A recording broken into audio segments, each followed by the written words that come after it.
Hi friends, नवीन ऐपनमध्ये तुमचं सर्वांचे मनापासून स्वागत. मी अमृता. आजच्या व्हिडिओचा टॉपिक आहे बाळाला बाळगुटी का द्यावी, बाळाला बाळगुटी कशी द्यावी, किती प्रमाणात द्यावी, बाळगुटीपासून काय फायदे होतात आणि काय तोटे होतात. व्हिडिओ सुरू करण्याअगोदर नवीन व्ह्यूअर्सना आपल्या चॅनलचं इंट्रो करूया.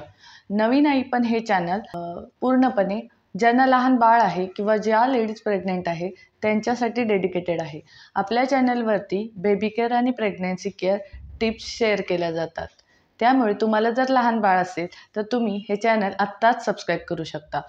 चॅनलला सबस्क्राईब करून नोटिफिकेशन बेलही ऑन करून ठेवा, म्हणजे रोज जे आपले व्हिडिओ येतात ते तुमच्यापर्यंत लगेच पोचतील. आपले व्हिडिओज दररोज 6:30 वाजता येत असतात. तर सगळ्यात पहिल्यांदा बाळगुटी म्हणजे काय? तर बाळगुटी म्हणजे 24 ते 25 अशा औषधींचं मिश्रण असतं, जे की आयुर्वेदामधल्या असतात आणि त्यांचा वापर आपल्या बाळाला छोटे छोटे आजार होण्यापासून थांबवण्यासाठी केला जातो. ज्या आजारांमध्ये बाळाच्या पोटात दुखणे, गॅस होणे, कोणत्याही प्रकारचं बाळाला ॲलर्जी होणे किंवा बाळाला साधा ताप आला, सर्दी आली तरीही आपण या औषधीचा काढा बाळाला देऊ शकतो. त्याचबरोबर गुटीतले जे औषधी वनस्पती असतात त्या बाळाची रोगप्रतिकारशक्ती वाढवण्यासाठी मदत करतात व बाळाचे वजनही वाढते. अशा प्रकारचा भरपूर फायदा बाळगुटी दिल्यामुळे होत असतो. सध्या बाजारात बाळगुटीचे 2-3 प्रकार अवेलेबल आहेत. त्यामध्ये गुटीचे रेडीमेड सिरपही मिळते किंवा गुटी पावडर फॉर्ममध्येही मिळते. आणि तिसरे जे आहे की जे आपल्याला एखाद्या बॉक्समध्ये किंवा कंटेनरमध्ये त्या सगळ्या औषधी वनस्पती मिळतात, ज्या की आपण आणून दगडावरती घासून बाळाला द्यायच्या असतात.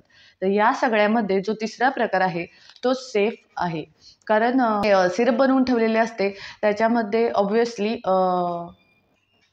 सध्या बाजारात 2-3 प्रकारच्या गुटीचे सॅम्पल्स अवेलेबल असतात, जे की गुटी सिरपमध्येही भेटते.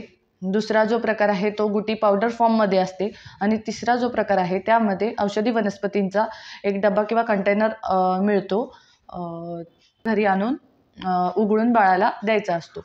मी जो 3 नंबरचा आहे औषधी वनस्पतींचा जो कंटेनर असतो तोच आणून वापरला होता. फक्त तो वापरत असताना व्यवस्थित स्वच्छतेची आणि त्या औषधींची व्यवस्थित काळजी घेण्याची गरज असते. जर त्या औषधींना बुरशी लागली तर त्या औषधी वाया जातात. त्यामुळे त्या रोज स्वच्छ धुवून कापडावरती व्यवस्थित वाळवून योग्य ती काळजी घ्यावी लागते. ते आपण पुढच्या काही येत्या व्हिडिओमध्ये पाहणारच आहोत. सो मी तुम्हाला पण हेच सजेस्ट करीन की रेडीमेड गुटी किंवा पावडर गुटी यापेक्षा औषधी वनस्पती आणूनच त्या उघडूनच बाळाला द्याव्या. तर आता पुढचा मुद्दा असा आहे की बाळाला ही गुटी कधी द्यावी. करीन की जे 3 नंबरचा औषधी वनस्पती आहेत त्यांचाच कंटेनर आणून बाळाला दगडावरती उघडूनच गुटी द्यावी. त्यासाठी तुम्हाला जे लागणारे प्रोडक्ट आहेत ते डिस्क्रिप्शन बॉक्समध्ये दिलेले आहेत, तिथेही जाऊन तुम्ही ते खरेदी करू शकता. त्यानंतर दुसरा मुद्दा असा आहे की बाळाला बाळगुटी कधी द्यावी.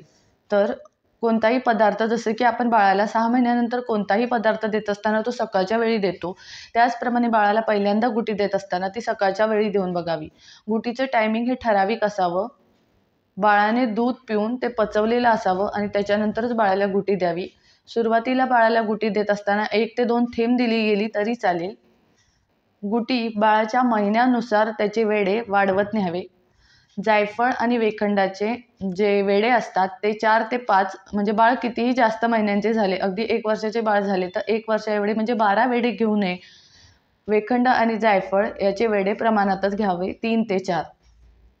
जर 2 महिन्यानंतर गुटी सुरू करत असाल तर पहिल्या दिवशी त्या वनस्पतींचा वेढा फक्त 2 वेळा घ्यावा. म्हणजे बदाम, जायफळ, ज्येष्ठमध जे काही त्याच्यामध्ये इन्ग्रेडियंट्स असतील ते फक्त आईच्या दुधातच 2दा उघडलेले असावे. पुढचा मुद्दा असा आहे की बाळाला गुटी कशातून द्यावी. तर पहिले 6 महिने बाळाला गुटी फक्त आईच्या दुधातूनच द्यावी.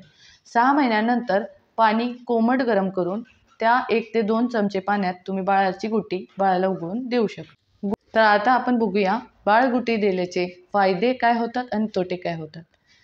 तर या सगळ्या औषधी वनस्पती असल्यामुळे याचे तोटे काही होत नाहीत. पण जर एखादी गोष्ट अति झाली तर त्याचे तोटे हे होतातच. त्यामुळे बाळाला जर बाळगुटी देत असताना तुमच्याकडून जास्त दिली गेली तर बाळ जास्त वेळ झोपणे, अजून काहीतरी बाळाला उलटी वगैरे होणे असे प्रकार होतात किंवा बाळाला पातळ शिला होणे असे प्रकार होऊ शकतात. त्यामुळे कोणतीही गोष्ट जशी अति करू नये असे म्हणतात, त्याप्रमाणे तुम्ही बाळगुटीचे वेढे घेतानाही लक्ष देऊन व्यवस्थित घ्यावे. आपण बघूया फायदे. बाळगुटी घेतल्यामुळे बाळाचे वजन व्यवस्थित महिन्यानुसार वाढण्यास मदत होते. त्याचबरोबर ब्रेस्ट मिल्क ही चालू असते, त्यामुळे आईच्या दुधातून त्याला सगळ्या गोष्टी भेटतच असतात.